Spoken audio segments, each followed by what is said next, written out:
C'est quoi la fibromyalgie? Nous allons voir ça tout de suite. Focus TikTok, la fibromyalgie. La fibromyalgie, c'est une affectation chronique qui peut être caractérisée par des douleurs diffuses, persistantes et une sensibilité à la pression, ce qui est souvent associé à une fatigue extrême intense, des troubles du sommeil ou beaucoup d'autres facteurs. Et dans ces symptômes, en fait, ça va diminuer les capacités à effectuer des activités de la vie quotidienne chez personne. Ça peut être variable d'une personne à une autre, mais ça peut surtout évoluer en bien ou en mal au fil du temps. En France, on va estimer qu'il y a environ 1,5 à 2% de la population qui souffrirait de fibromyalgie.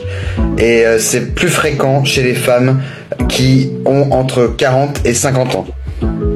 Quand je dis perception de la douleur qui est perturbée, en fait, si vous voulez, c'est que les voies de contrôle de la douleur au niveau du cerveau, au niveau du système nerveux central, sont perturbées et sont altérées en cas de fibromyalgie.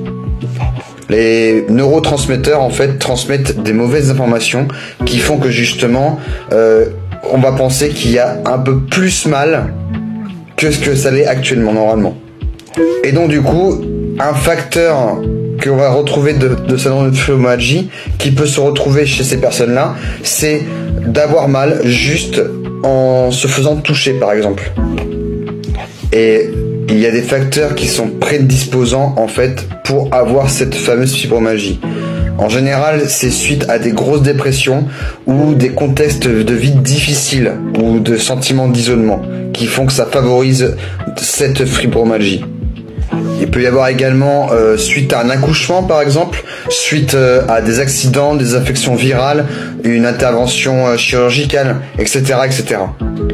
Et la fibromyalgie du coup peut être associée à différents types de maladies, comme par exemple les troubles anxieux qui peuvent être très graves, des crises de panique, des troubles compulsifs, donc les TOC si vous préférez, des épisodes dépressifs, des syndromes d'intestin irritable, donc ça nous fait mal aux intestins, des problèmes au niveau de la vessie, au niveau des fatigues chroniques, au niveau des problèmes, au niveau des jambes. Quand on est au repos, on peut avoir très très mal alors qu'on fait rien de spécial. On peut avoir aussi des problèmes au niveau des tensions. Et on peut avoir aussi des migraines. On peut avoir plein de maladies qui sont communes et qui sont dues à cette fibromyalgie.